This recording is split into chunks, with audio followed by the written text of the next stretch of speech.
श्री रूपम साग्रे जातम सहगण रघुनाथानितं तं सजीव सौदेतं सवधूतं परिजन सहितं कृष्ण चैतन्य देव श्री राधा कृष्ण पादान सहगण ललिता श्री विशाखा नित्यांश हे कृष्ण करुणा सिंधु दीन बंधु जगतपते गोपेश गोपिका कांत राधाकांत नमस्तुते तप्त कांचन गौरांगी राधे वृंदावनेश्वरी विश्वानुसुते देवी प्रणमामि हरिप्रिये वाञ्छाकल्पतरुभ्यश्च कृपा सिन्धुभ्यश्च पतितानां पावनेभ्यो वैष्णवेभ्यो नमो नमः जय श्री कृष्ण चैतन्य प्रभु नित्यानंद श्री अद्वैत गदाधर श्रीवासादि गौर भक्तवृंद हरे कृष्णा कृष्णा कृष्णा हरे हरे हरे राम राम राम हरे हरे हरे कृष्णा कृष्णा कृष्णा हरे हरे हरे राम राम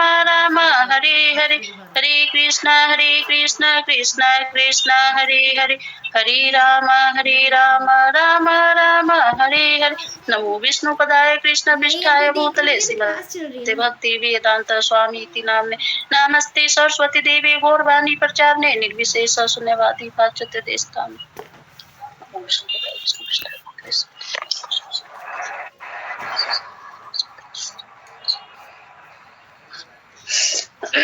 माता जी आज कहाँ से होगा पैराग्राफ दूसरा? हाँ जी माता जी 151 पेज नंबर। ये ना कुछ समय पूर्व भगवान श्री चैतन्य। कुछ समय पूर्व। हाँ जी माता जी। कुछ समय पूर्व भगवान श्री चैतन्य महाप्रभु के आविर्भाव की तिथि पर हमारे शिष्यों के द्वारा वर्कले में एक विशाल शोभा यात्रा का आयोजन किया गया था। इस संबंध में जनता ने अपनी सहमति इस प्रकार दी है। मनुष्य का यह समूह उन लोगों के समान नहीं है जो खिड़कियां तोड़ने और उत्पात करने के लिए एकत्रित होते हैं। पुलिस के द्वारा भी इस सहमति को इन शब्दों में पुष्ट किया गया था। कृष्ण भावनामृत अभियान के सदस्यों ने पुलिस के साथ पूर्ण रूप से सहयोग किया और संपूर्ण शोभा यात्रा के अंतर्गत शांति बनाए रखने का भक्तों का प्रयत्न इतना सफल रहा कि पुलिस व्यवस्था की न्यूनतम आवश्यकता पड़ी। तो माता जी यहाँ पर ये जो स्टॉल जो है वो बता रहे हैं कि श्री चैतन्य महाप्रभु का पूर्व मतलब पहले जो हुआ था भगवान श्री चैतन्य महाप्रभु के आविर्भाव दिवस की तिथि, तो उसमें शोभा यात्रा वर्कले में एक विशाल शोभा यात्रा निकली गई थी। तो स्टॉल बता रहे हैं कि मेरा जो भक्त था वो ऐसा नहीं था जो कोई भी चीज का समूह होता है चाहे एकत्रित होता है तो वहाँ पे मतलब तोड़ फोड़ और झगड़ा लड़ाई गाली गलौज होता है। उस तरह से मतलब यहाँ नहीं है। शोभा यात्रा में भक्तों के द्वारा ये नहीं किया गया है कि खिड़की तोड़ना है उत्पात मचाना है, ऐसा कुछ नहीं हुआ है। यहाँ शोभा यात्रा में मतलब भक्त द्वारा ऐसा है और वहाँ पर पुलिस भी सहयोग इतने अच्छे से दिए हैं, बता रहे हैं मतलब स्टोर कि से भक्त के साथ मतलब पुलिस भी बहुत ही अच्छे सहयोग दिए हैं। और इतना भी सहयोग मतलब भक्त के द्वारा हुआ यहाँ शोभा यात्रा में जो भक्त थे जो इतने अच्छे से अपने को वो मतलब अपना जो उनका जो सेवा था वो इतने अच्छे से निभाए जो यहाँ पे बताया। पुलिस के द्वारा भी इस सहमति का इन शब्दों में पुष्ट किया गया था कि कृष्ण भावनामृत अभियान के सदस्यों ने पुलिस के साथ पूर्ण रूप से सहयोग किया। मतलब जो भक्त थे कृष्ण भावनामृत अभियान के सदस्य थे वो पुलिस के साथ भी पूर्ण रूप से सहयोग किया और संपूर्ण शोभा यात्रा के अंतर्गत शांति बनाए रखा। मतलब जो भक्त थे जो शोभा यात्रा था पुलिस तो साथ में ही था ही, लेकिन भक्त के द्वारा इतना शांतिपूर्ण बना हुआ था जो पुलिस की आवश्यकता नहीं थी। बिल्कुल यहाँ पर अवस्था पुलिस की व्यवस्था न्यूनतम मतलब बहुत ही कम अवस्था मतलब बहुत ही कम जरूरत थी, फिर भी मतलब स्टॉल जो थे वो पुलिस का सहयोग लिए। तो यहाँ पर ये बता रहा है माता जी। उसी प्रकार डेट्रॉयट अमेरिका में एक विशाल शांति यात्रा हुई और हमारे भक्तों की भीड़ में देवदूतों के रूप में सराहना की गई। अतः यह कृष्ण भावनामृत अभियान वर्तमान समय में वर्तमान समय में मनुष्य समाज की सभी समस्याओं का निराकरण करने के लिए है, यथार्थ रामबाण औषधि के रूप में आवश्यक है। तो उसी प्रकार डेट्रॉयट अमेरिका में एक विशाल शांति यात्रा हुई हमारे भक्तों की भी, मतलब उसमें भक्तों का भीड़ था, लेकिन भक्तों का वहां पर नाम दिया गया है देवदूत। जो भी वहां पर विशाल यात्रा में थे, वो जो देव लोग थे, वो जो देख रहे थे वो भक्तों को, तो उसमें नाम भक्तों को देवदूतों के रूप में सराहना की गई है। देवदूतों मतलब भक्त को देवदूत कहा गया है। अतः यह कृष्ण भावनामृत अभियान वर्तमान समय में मनुष्य समाज की सभी समस्याओं का निराकरण करने के लिए है। मतलब कृष्ण भावनामृत अभियान जो है वर्तमान जो अभी मतलब ये जो है कृष्ण भावित अमृत जो है सो मनुष्य समाज की समस्या मतलब हर निराकार मतलब हर दुख मुसीबत से हर चीज से निराकरण करने वाला है। और यहाँ पर जो बता रहा है रामबाण औषधि है, वो रामबाण औषधि मतलब हर समय वो काम आने वाला है। मतलब यहाँ पर ये बता रहे हैं। सही है माता जी, सही बता रही हूँ? जी माता जी, बहुत अच्छे बता रहे हो आप। दूसरे उपकरण इस काल में बहुत महत्व है कि सिद्ध नहीं होंगे। एक औषधि की दुकान में अनेक औषधियां हो सकती है और वे सभी सच्ची हो सकती है, परंतु आवश्यकता इस बात की है कि एक अनुभवी चिकित्सा विशेष रोग के लिए विशेष दवा की ही नियत करे। हम इस विशेष में यह नहीं कह सकते हैं कि यह भी औषधि है और वह भी औषधि है, जो नहीं जिस औषधि से व्यक्ति विशेष को लाभ हो वही उस व्यक्ति की औषधि है। फलेन परिच्यते। तो दूसरे उपकरण इस काल में बहुत महत्वपूर्ण सिद्ध नहीं होंगे। मतलब यहाँ पर बता रहे अभी के जो समय है तो ऐसा कोई घर नहीं है जिसके घर में मतलब दुख ना हो, मुसीबत ना हो, तो औषधि का जरूरत पड़ता है। लेकिन औषधि हम ये नहीं कह सकते हैं कि वो औषधि सही है या गलत है। दवा नियत रखकर मतलब सही है कि गलत है, ये चीज हम नहीं कह सकते हैं। लेकिन अभी हर घर में ये चीज है कि हर घर में मतलब दवा की औषधिया की जरूरत है। मतलब तो यहाँ पर ये बता रहे और अनुभवी चिकित्सा विशेष रोग के लिए विशेष दवा ही नियत है। मतलब जो भी बीमारी है उसके लिए वही दवा की जरूरी है, मतलब वही दवा मिलनी चाहिए। हम इस विषय में यह नहीं कह सकते कि यह भी औषधि मतलब गलत है और वो भी औषधि है, मतलब यह भी औषधि है वो भी औषधि है, मतलब दोनों औषधि है। लेकिन हमें जो बीमारी है उस बीमारी का औषधि हमें लेना है। तो इसी तरह यहाँ हमें बता रहा है कि मतलब अभी जो कलयुग है इसमें हमें भवरोग हो रखा है, इसके लिए हमें औषधि मतलब महामंत्र जो औषधि है हरे कृष्णा कृष्णा कृष्णा हरे हरे, हरे राम राम राम हरे हरे। तो इस मतलब भवरोग को जिस तरह से कोई भी बीमारी का औषधि हम देते हैं तो ठीक होता है, तो ऐसे ही कलयुग का जो भवरोग है उस औषधि का नाम हरे कृष्ण का मंत्र है। हम उस मतलब मंत्र से ये भवरोग को हम खत्म कर सकते हैं। तो यहाँ पर ये बता रहे हैं।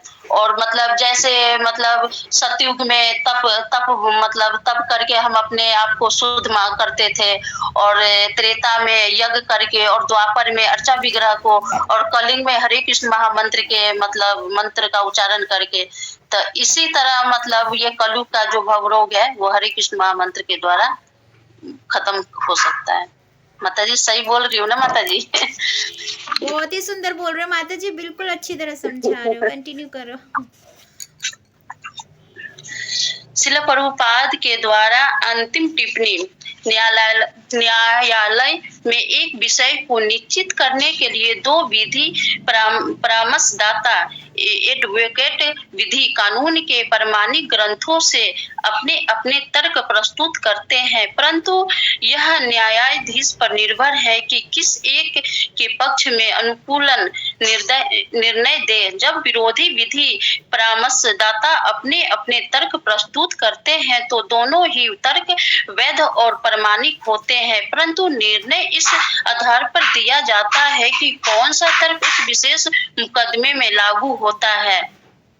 तो यहाँ पर बताया गया है कि न्यायालय में मतलब दो मतलब एडवोकेट है, दो मतलब कानून के सामने दो एडवोकेट है और दोनों अपने अपने विचार को रख रहे हैं, लेकिन विचार को रख रहे हैं यहाँ पर ही, परंतु यह न्यायाधीश पर निर्भर है कि ये दोनों एडवोकेट जो बोल रहे हैं वो मतलब प्रामाणिक है कि नहीं है।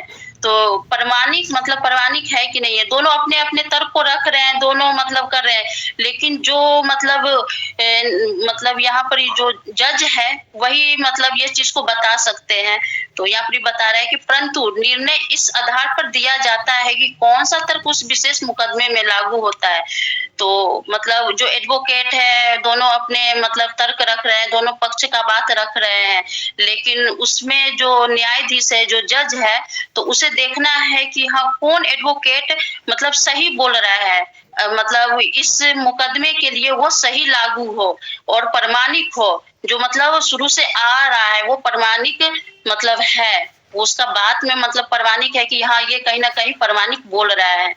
तो ये मतलब इसमें ये चीज बता रहे हैं।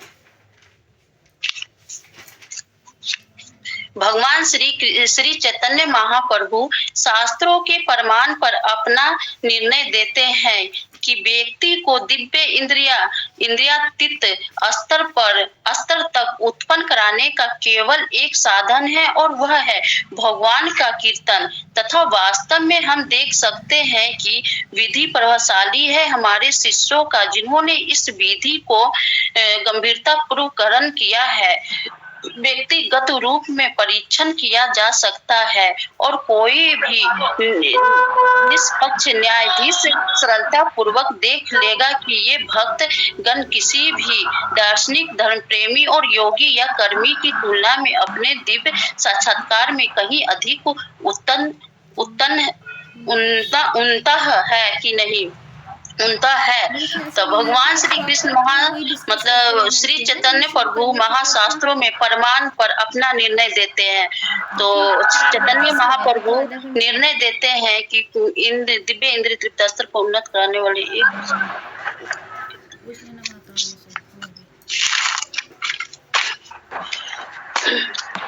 एक स्टॉल मतलब यहाँ पे स्टॉल कह रहे हैं कि चैतन्य महाप्रभु बता रहे हैं कि चैतन्य प्रभु मतलब बता रहे हैं प्रमाण मतलब वो प्रमाण बता रहे हैं, मतलब प्रमाणिक मतलब शास्त्रों के अनुसार ही भगवान बता रहे हैं कि यहाँ जो दिव्य इंद्रिय तक स्तर को उन्नत कराने के केवल एक ही साधन है, जो भगवान का नाम है, भगवान का कीर्तन है। मतलब चैतन्य महाप्रभु बता रहे हैं कि इंद्रियातीत स्तर पर मतलब उन्नत कराने वाले, मतलब इंद्र तृप्ति से उन्नत करने वाले, मतलब उससे अलग हटकर, मतलब इंद्र तृप्ति तो लोग कर रहा है लेकिन इंद्र तृप्ति के अनुसार भी कुछ अलग है, मतलब उसको खत्म करने के लिए सिर्फ भगवान का नाम मतलब भगवान का कीर्तन का आवश्यकता है। और तथा वास्तव में हम देख सकते हैं कि यह विधि प्रभावशाली है कि नहीं, मतलब प्रभावशाली है कि नहीं, प्रभाव कर रहा है कि नहीं कर रहा है, भगवान का कीर्तन हमारे ऊपर प्रभाव कर रहा है कि नहीं कर रहा है। जैसे हमारे शिष्यों का जिन्होंने इस विधि को गंभीरता पूर्वक ग्रहण किया है कि नहीं, मतलब तो बता रहे हैं, स्टॉल बता रहे हैं कि जो हमारे शिष्य है वो इसको मतलब जो हरे कृष्ण महामंत्र है उसको मतलब विधि द्वारा गंभीरता पूर्वक द्वारा ग्रहण किया है कि नहीं किया है, व्यक्तिगत रूप में परीक्षण किया है कि नहीं किया है, और कोई भी निष्पक्ष मतलब जो दो पक्ष है उसके मतलब अलावा जो तीसरा पक्ष होता है तो उसमें बताया गया है जो दो पक्ष मतलब यहाँ पर बता रहे उसमें तीसरा पक्ष को यही बोलना है कि कौन सही और क्या गलत है, क्या सही और क्या गलत है, किसी का पक्ष में नहीं, मतलब सिर्फ सच्चाई का पक्ष लेना मतलब लेता है, मतलब निष्पक्ष जो है उसके मतलब होता है कि जो भी गलत है जो भी सच्चाई है उसी का पक्ष लेना चाहिए। न्यायाधीश सरलता पूर्वक देख लेगा कि यह भक्त गण किसी भी दार्शनिक, धर्म प्रेमी, योगी या कर्मी की तुलना में अपने दिव्य साक्षात्कार में कहीं अधिक उत्पन्न है। मतलब दार्शनिक के मतलब जो भगवान अद्वैतवाद में मनुष्य जीवन में एक ही मतलब भगवान को मतलब अद्वैतवाद मतलब ब्रह्म जो निराकार जो होते हैं ब्रह्म ज्योति को मानते हैं। तो ऐसे ही दार्शनिक जो अद्वैत ब्रह्मचार निराकार को ही मतलब मनुष्य जीवन का एक ही मतलब मनुष्य को और भगवान को एक ही समझते हैं दार्शनिक मतलब जो है दार्शनिक लोग। और धर्म प्रेमी के मतलब जो अपने धर्म को मतलब जो अपने धर्म से ही प्रेम करते हैं। योगी जो योग पर ही ध्यान देते हैं और कर्मी जो अपने कामों पर ध्यान देते हैं और छोड़ देते हैं कि जो होगा वो भगवान अच्छा ही करेंगे। तो इसकी तुलना में अपने दिव्य साक्षात्कार में कहीं अधिक उत्पन्न है। मतलब ये 4 चीज जो बताया है वो अपने अपने कर्मों के अनुसार ही छोड़ देते हैं कि इसमें मतलब जो भी होना होगा वो उन्नत होगा। माता जी सही बोल रहे हैं, कुछ ऐड आप लोग करना चाहेंगे तो कर सकते हैं माता जी। हरे कृष्ण माता जी, आप बहुत ही अच्छे बता रहे हो। जैसे कि यहाँ पे प्रभुपाद जी यही बता रहे, जैसे आगे के पैराग्राफ में भी हमने देखा कि यहाँ पे एग्जाम्पल दिया है कोर्ट का।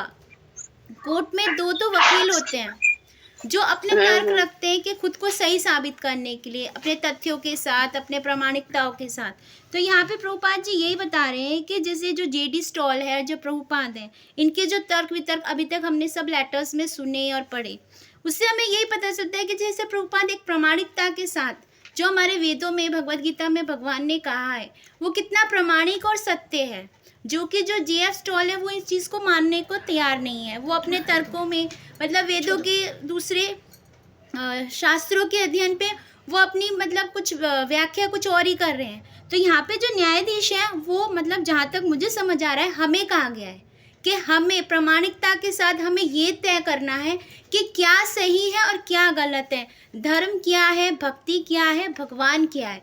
इन 3 चीज़ों को समझना, जैसे कि आगे के लेटर्स में प्रभुपाद जी ने हमें बताया था कि धर्म क्या है। धर्म ये नहीं है कि हिंदू, मुस्लिम, सिख, ईसाई, ये धर्म नहीं है। धर्म ये है कि हम लोग कैसे जीवन जी रहे हैं, किन नियमों के साथ, किन तथ्यों के साथ हम लोग जीवन जी रहे हैं, भगवान को कैसे देख रहे हैं, भगवान से क्या चाह रहे हैं, भगवान को कैसे प्रेम कर रहे हैं, वो धर्म है। और भक्ति, जैसे कि कल भी माता जी ने बताया था, भक्ति ये है कि हमें पूर्ण समर्पण के साथ भगवान के शरणागत होना है ताकि हम उनसे प्रेम कर सकें, उनका प्रेम पा सकें और उन्हें प्रेम दे सकें। कहते हैं ना, भगवान ने भी धरती पे अवतार इसलिए लिया था ताकि वो प्रेम का आदान प्रदान कर सकते हैं, वो वात्सल्य भाव से जी सके, उन्हें मातृ प्रेम का, सखा प्रेम का, उन सब का आस्वादन करने के लिए वो धराधाम पर आए थे। तो यही चीज़ है कि प्रभुपाद जी हमें यहाँ ये न्यायाधीश के एग्जाम्पल से यही समझाना चाह रहे हैं कि असली न्यायाधीश कौन है, हम खुद हैं। तो हमें अपने अंदर झांकना होगा। पहले तो प्रभुपाद जी ने जैसे हमें बताया कि हम कौन है, हमें एक जिज्ञासा करनी होगी कि हम धराधाम पे आए क्यों है और हम हैं क्या। हम एक शरीर नहीं, आत्मा है, जो प्रभुपाद जी ने पहले बहुत अच्छी तरह शुरू किया पेजेस में हमें क्लियर कर दिया। अब हमें ये बता रहे हैं कि धर्म क्या है, भक्ति क्या है और भगवान क्या है। अब उस चीज़ का फैसला भी हमें खुद बुक्स पढ़ के प्रामाणिकता से, जो तर्क प्रभुपाद जी ने यहाँ पे दिए हैं उनको समझते हुए हमें ये समझना होगा। तो जहाँ तक मुझे समझ में आ रहा है यहाँ पे कि न्यायाधीश हम हैं। और जैसे यहाँ पे पीछे के उसमें लिखा है कि उन्नत करने का केवल एक साधन है, वह है भगवान नाम का कीर्तन। यानी कि कीर्तन करने से हम कितने शुद्ध हो जाते हैं, नाम जपा से हम लोग कितने शुद्ध हो जाते हैं। वो प्रामाणिकता हमें चैतन्य महाप्रभु ने दी है कि कलयुग केवल नाम आधार, सुमरन सुमरन करो भव पार। ये जैसे हम सुनते ही हैं नॉर्मली, तो वही चीज़ यहाँ पे प्रभुपाद जी हमें बता रहे हैं। और जैसे आपने बताया ना यहाँ पे कि कोई भी निष्पक्ष न्यायाधीश सरलता पूर्वक देख लेगा, मतलब हमारे लिए ये कहा गया है कि हम लोग इजीली ये आइडेंटिफाई कर सकते हैं कि क्या सही है, क्या गलत है। जो दार्शनिक हैं, जो केवल भगवान को मतलब भगवान की तरह बस मानते हैं कि भाई हमें इनकी पूजा करनी चाहिए तो हमें अच्छा फल मिलेगा एक पुण्य के रूप में। और धर्म प्रेमी हैं, वो भी इसी चीज़ के कर्म कांडों में जो विश्वास रखते हैं। योगी हैं, जैसे प्रभुपाद जी ने बताया कि प्रकृति के नियम के अनुसार ये जो मानव शरीर हमें मिला है ये आत्म साक्षात्कार के लिए मिला है, लेकिन कर्म योग, ज्ञान योग और भक्ति योग, ये 3 योग के द्वारा हम भक्ति कर सकते हैं। लेकिन उसमें सर्वश्रेष्ठ क्या है? भक्ति योग, जो कि हमें प्रभुपाद जी यहाँ पे सिखाने की कोशिश कर रहे हैं। और ये लिखा है ना, उसकी कर्मी और कर्मी जो मतलब कर्म करना चाहता है, वो सोचता है कि जो मैं कर्म कर रहा हूँ उसका भोक्ता भी मैं ही हूँ, मैं कर्म कर रहा हूँ तो उसका फल मुझे मिल रहा है, मतलब भगवान कुछ भी नहीं है, जो मैं कर रहा हूँ वो मैं कमा रहा हूँ, तो वो मेरी मेहनत का फल है, उसमें भगवान ने क्या किया। सब लोग इस तरह भी सोचते हैं।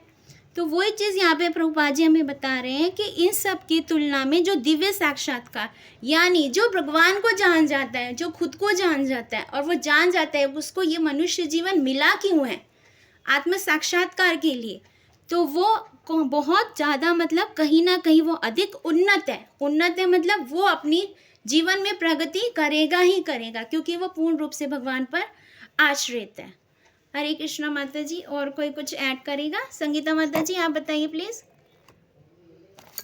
माता जी आपने बहुत ही सुंदर तरीके से बताया है, इसमें कुछ ऐड करने के लिए आपने छोड़ा ही नहीं कि मैं जो भक्ति है, और सही बात है, न्यायाधीश हमें भगवान ने इतनी बुद्धि दे रखी है क्या सही और क्या गलत, और जब भी हमें कुछ करना है ना तर्कों पे, जब भी तो हमें इतने भगवत गीता के श्लोक है उनको ध्यान में, कोई कुछ भी आगे बोल रहा। मैं कल की बात बताती हूँ, कल मैंने जैसे कृष्ण भगवान के बारे में बोलना चालू किया तो एक ने बोला नहीं कबीर ही भगवान है।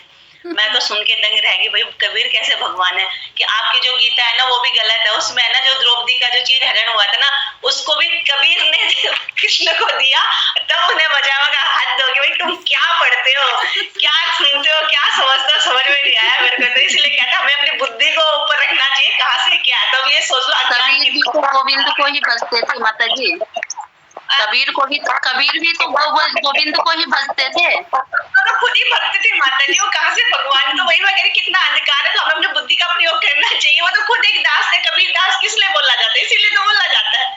तो भगवान का दास इसलिए तो कबीर दास बोला जाता है। तो अभी ये जो कलयुग का जीव है ना, ये चीज नहीं जानता है ना कि इसमें कबीर दास लिखा हुआ है, आखिर क्यों लिखा हुआ है, तो वो मतलब भगवान के भक्त को ही भगवान मान लेते हैं, और वही मतलब जो सही है उसको सही, मतलब प्रमाणिक को प्रमाणिक नहीं बता रहे हैं, और जो प्रमाणिक नहीं है उसको सही बता रहे हैं कि ये सही है। तो फिर हमें उसको कैसे समझाए, वही बद्ध जीव है, कैसे समझा पाएंगे उसको, कि बुद्धि का इस्तेमाल करना है। माता जी आप अब कंटिन्यू कीजिए, आप भी बहुत अच्छा बता रहे हैं माता जी। हरे कृष्णा।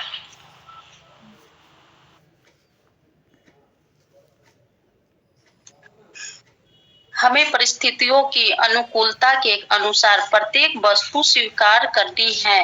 किसी विशेष परिस्थिति में दूसरी विधियों का त्याग करने का यह अर्थ नहीं है कि त्याग की गई विधियां प्रामाणिक नहीं है, परंतु कभी कभी कुछ समय के लिए देश काल और पात्र पर विचार करते हुए प्रामाणिक होते हुए भी उन विधियों को त्यागना पड़ता है। हमें व्यावहारिक फल के द्वारा प्रत्येक वस्तु को कसौटी पर कसना चाहिए। ऐसी कसौटी के आधार पर इस युग में हरे कृष्ण महामंत्र का निरंतर कीर्तन निसंदेह अत्यधिक प्रभावशाली सिद्ध होता है। तो हमें परिस्थितियों की अनुकूलता के अनुसार प्रत्येक वस्तु को स्वीकार करना पड़ता है, मतलब भौतिक संसार में भी, मतलब और आध्यात्मिक जगत में भी। हम भौतिक संसार में है लेकिन आध्यात्मिक जगत में भी है, तो हमें भौतिक संसार के हर दुख सुख को, हर चीज को हमें स्वीकार करना पड़ता है। आध्यात्मिक जगत में रहते हुए हम जान रहे हैं कि ये गलत है, लेकिन फिर भी हम इस इस शरीर से, भौतिक शरीर में रह रहे हैं, भौतिक संसार में रह रहे हैं, तो हमको स्वीकार करना पड़ता है परिस्थितियों के अनुकूल। और किसी विशेष परिस्थिति में दूसरी विधियों को त्याग करने का यह अर्थ नहीं है कि त्याग की गई विधियां प्रामाणिक नहीं है। मतलब वो चीज बता रहे हैं कि हर परिस्थिति में हम वो चीज को त्याग कर रहे हैं, लेकिन वो ऐसा नहीं है कि वो गलत है, प्रामाणिक नहीं है, वो प्रामाणिक भी है, लेकिन ऐसा कुछ परिस्थिति आ जाता है जो हम उसको त्याग करते हैं। परंतु कभी कभी कुछ समय के लिए देश काल और पात्र का विचार करते हुए प्रामाणिक होते हुए भी उन विधियों को त्यागना पड़ता है। हमें व्यवहारिक फल के रूप द्वारा प्रत्येक वस्तुओं को कसौटी पर कसना चाहिए।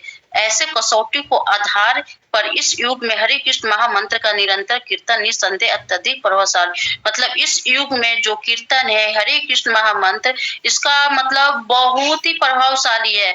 मतलब जो हरे कृष्ण महामंत्र है उसको हम जितना भी बोल सकते हैं कि जो ये मेरे हरे कृष्ण का मंत्र है, पवित्र नाम है, जो हमारे मतलब हमारे जीवन में जितना भी पाप है वो चीज को वो खत्म करता है। जितना भी मेरे चित्त में जो जन्मों जन्मों से ये 84 लाख योनिया में जो हम जन्म लिए हैं, और ये मतलब 84 लाख योनिया में एक योनिया मनुष्य का हुआ है, बाकी पता ना कौन कौन सा योनिया में हम जन्म लिए हैं और कौन कौन से पाप हम किए हैं, वो चीज तो मेरे मतलब अंदर है ही, वो घूम ही रहा है। लेकिन जो ये हरे कृष्ण महामंत्र है उसको हम मतलब करेंगे तो ये चीज हमें खत्म हो जाएगा। जो हर जन्म का जो पाप है, मैल है, मतलब एक जन्म में नहीं खत्म होगा, लेकिन निरंतर उसको हम करते रहेंगे तो वो जरूर है कि मतलब जरूर खत्म होगा। और ये बताते हैं ना, प्रभु जी बता रहे थे कि जंगल में जब शेर दहाड़ता है, सारे छोटे जीव जंतु भाग जाते हैं, छुप जाते हैं। उसी तरह से मतलब जो ये हरे कृष्ण महामंत्र का जप है, जब हम उसको जपते हैं, जब हम नाम लेते हैं, तो जो मेरे अंदर जो पाप है जो अपने आप वो खत्म हो जाती है। तो मतलब हरे कृष्ण महामंत्र का इतना ही प्रभावशाली मतलब ये सिद्ध माना गया है। और मतलब ये वैदिक मार्ग भी है और शास्त्रों के अनुसार भी है और प्रमाणिक भी है माता जी। वैदिक मात्र मतलब ये ऐसा नहीं है कि ये अभी आ रहा है, ये मतलब वेदों में, उपनिषदों में, शास्त्रों में और प्रमाणिक भी है ये मंत्र। माता जी सही बोल रही हूँ? और इसमें तो यही होगा। और आप लोग कुछ ऐड करना चाह रहे हैं तो कर सकते हैं, बाकी इसमें यही है, हरे कृष्ण महामंत्र के बारे में ही बताया गया। और ये जो अध्याय है तो उसमें यही चीज पर मतलब ज्यादा जोर किया गया है। हरे कृष्ण मतलब भगवान का कैसे शरण ले और मंत्र मतलब मंत्रों के द्वारा अपने मतलब जो जन्मों जन्मों का पाप है उसको कैसे नष्ट करें, यही चीज इसमें दिया गया। और वो कितना मतलब प्रभावशाली है, तो यही चीज इसमें बताया गया है। बाकी आप लोग ऐड करना चाह रहे हैं तो माता जी कर सकते हैं। बहुत ही सुंदर बताया माता जी आपने। पूजा माता जी आप हरे बताइए। कृष्णा माता जी, दंड प्रणाम। आपने बहुत अच्छा बताया भगवान हरे कृष्ण महामंत्र के बारे में भी बहुत अच्छा बताया। इसमें ये भी बताया कि चैतन्य महाप्रभु जी भी जब झारखंड से वृंदावन जाते थे तो जंगल में पड़ते थे, खूब शेर जानवर पड़ते थे, वो हरि नाम कीर्तन जोर जोर से गाते थे, तो वहाँ के सब जानवर भी इतनी जोर जोर से कूद कूद के डांस करते थे, नाचते थे, हरि नाम का जाप करते थे खूब जोर जोर से। सारे जगत का मतलब धार कर दिया चैतन्य महाप्रभु ने हरि नाम कीर्तन से।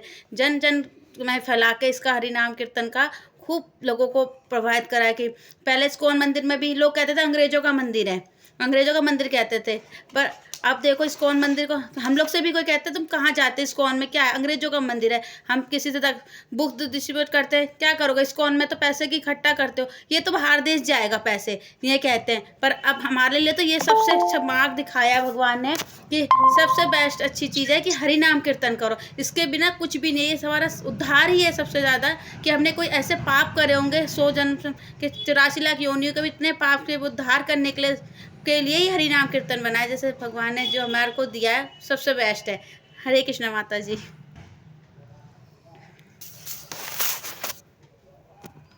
संगीता माता जी आप कुछ कहिए।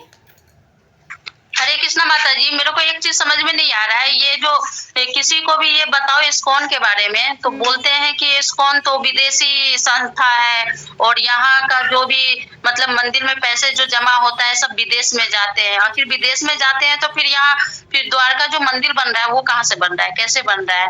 आखिर मैं उसको कैसे समझाऊँ ये चीज? वो तो कहते हैं विदेश का है, विदेश में पैसे जा रहे हैं, ये संस्था विदेशी है, फिर यहाँ कैसे आ गया?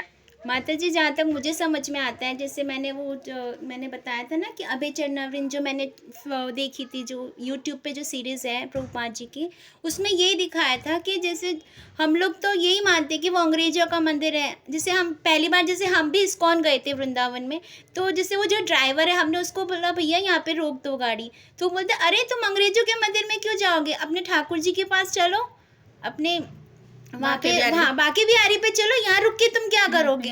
मतलब वो ड्राइवर भी इस तरह से हमको तर्क दे रहा था।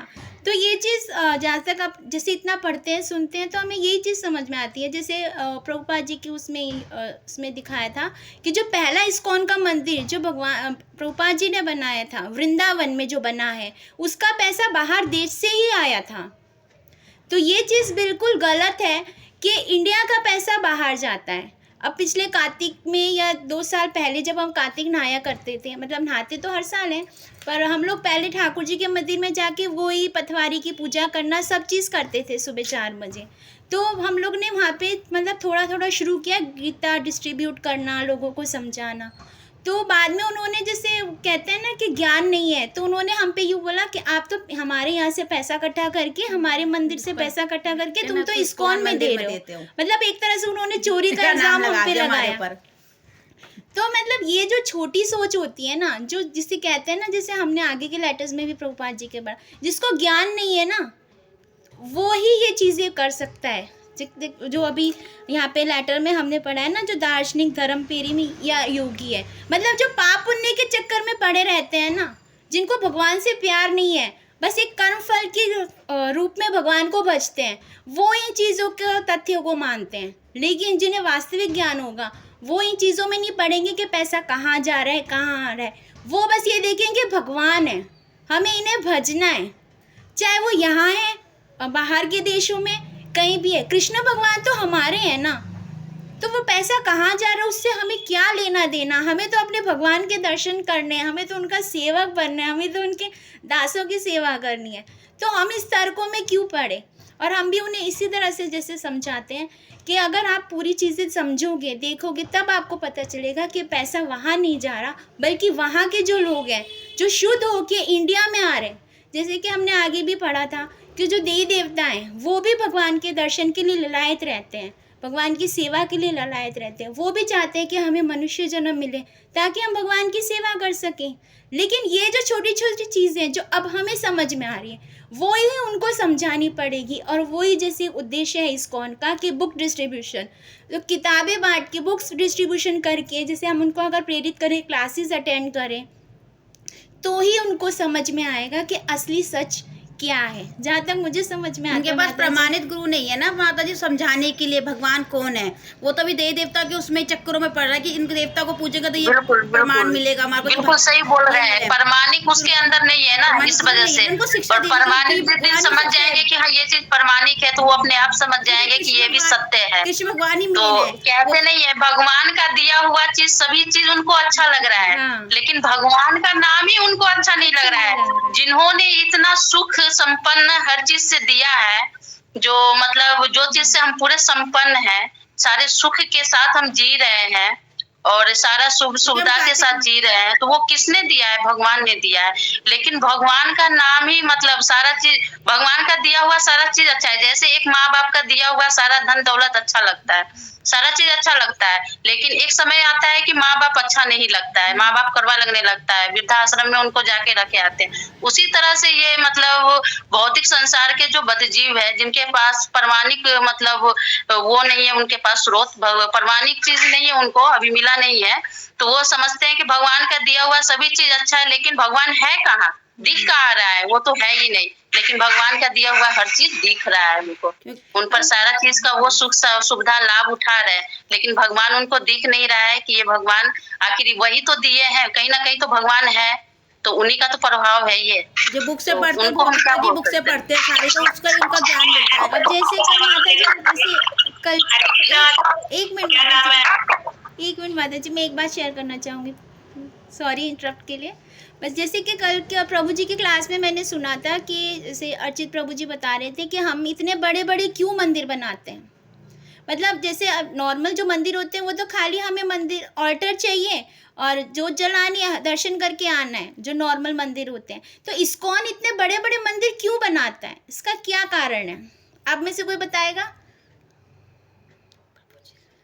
भक्तों के लिए, कि भगवान का बड़े बड़े मंदिर बनाने के लिए, कि मतलब वो प्रमाणिक है, वो भक्त मतलब इंसान देखेंगे कि आखिर छोटा मतलब भौतिक संसार में तो छोटा मंदिर होता है, चलो हम जल ले लिए, दूध लिए और भगवान के ऊपर जाकर डाला है, लेकिन लोग देखेंगे कि आखिर है ये क्या है, मतलब इतने बड़े बना हुआ है, आखिर ऐसा इसमें क्या है, क्या हो रहा है, किसके द्वारा हो रहा है, मतलब यही है। और उसके अलावा तो माता जी आप ही बता सकते हो। आप बताओ संगीता माता जी, आप बताओ क्यों बनाते हैं इस्कॉन में इतने बड़े मंदिर क्यों बनाते हैं? माता जी मेन तो आकर्षण है, कोई भी चीज है ना आकर्षण की तरफ ही खींचता है। तो मेन तो उनका यही था, कहते हैं ना हॉस्पिटल कितना हमारे शारीरिक कष्ट को दूर करता है, पर इस्कॉन जो है हमारे मानसिक कष्टों को दूर करता है। हम वहां पे जाएंगे तो हमारी जो आत्म शुद्धि वहीं पे जाके होगी। लेकिन वो होगा क्यों? क्योंकि जो आज का इंसान है ना वो आकर्षण चाहता है, अट्रैक्ट वो कहाँ होता है, इतना बड़ा मंदिर देख के वहां जाएगा ही जाएगा, वहां पे हो क्या रहा है। इस वजह से बड़े बड़े मंदिर बनाए जाए कि लोग वहां जाए, और जाएंगे तो वहां की गोता ज्ञान तो वो पाएंगे ही पाएंगे। आखिर ऐसा हो क्यों रहा है? हैप्पीनेस बिल्कुल हैप्पीनेस सेंटर है इस्कॉन के माता जी। बाकी इस्कॉन में ऐसे भी माता जी प्रसाद पाकर मतलब लोगों को प्रभावित किया जाता है पहले कि प्रसाद, चलो इस्कॉन में आखिर प्रसाद वितरण होता किस लिए है? भक्तों को प्रभावित करने के लिए कि कोई भी जो भक्त है मतलब जो लोग हैं वो भक्त ऐसे नहीं बन सकता है, लेकिन प्रसाद के मोह में लालच में वो आएगा और प्रसाद पाएगा और भगवान का उस पर प्रभाव पड़ेगा, ये प्रसाद के रूप में आशीर्वाद होगा तो वो भक्त जरूर बनेगा। तो इस्कॉन का तो सबसे मेन मुद्रा ये है प्रसादम। प्रभु जी आप बताइए कि इस्कॉन इतने बड़े मंदिर क्यों बनाते हैं? हरे कृष्णा। हरे कृष्णा माता जी। इस्कॉन का पैसा जो मंदिर है उसका पैसा कभी भी किसी दूसरे बाहर जाता ही नहीं है। हर मंदिर का पैसा हर मंदिर के पास रहता है। सबसे बड़ी बात तो भूल यही है। और इस्कॉन बड़ा इसलिए बना रहे हैं क्योंकि ज्यादा भारी मात्रा में शुद्ध भक्त हो रहे हैं, तो शुद्ध भक्तों के लिए बड़ा स्थान चाहिए, क्योंकि वहाँ पे भीड़ बढ़ेगी। शुद्ध भक्ति है, जहाँ शुद्ध भक्ति है वहाँ पे भक्तों की संख्या ज्यादा होती है, तो छोटी जगह में नहीं आ सकते, इसलिए इस्कॉन बड़ा है। और हर इस्कॉन छोटा हो जाता है क्योंकि भक्त ज्यादा हो जाते हैं। और आप सभी ने उत्तर दिया ही है, क्योंकि ये हमारी प्रभुपाद ने तो बोला है ना कि मैं तो एक पेड़ के नीचे भक्ति कर सकता हूँ, एक पेड़ के नीचे भक्ति कर सकता हूँ, लेकिन ये मंदिर जो बन रहे हैं ना आप जैसे सभी भक्तों के लिए बन रहे हैं, ताकि आराम से बैठकर एसी में बैठकर हरि नाम बोलो, अच्छी अच्छी कथाएं सुनो। बस शुद्ध भक्ति तो हमारे षड गोस्वामी तो एक पेड़ के अलावा दूसरे पेड़ में नीचे ही नहीं रहते थे, किसी दूसरे पेड़ को नहीं प्राप्त करते थे। ये हम लोगों के आकर्षण होए भगवान के प्रति, इसलिए बन रहा है। और माता जी आप बता सकते हैं? हरे कृष्ण प्रभु जी। बबीता माता जी आप बताइए प्लीज।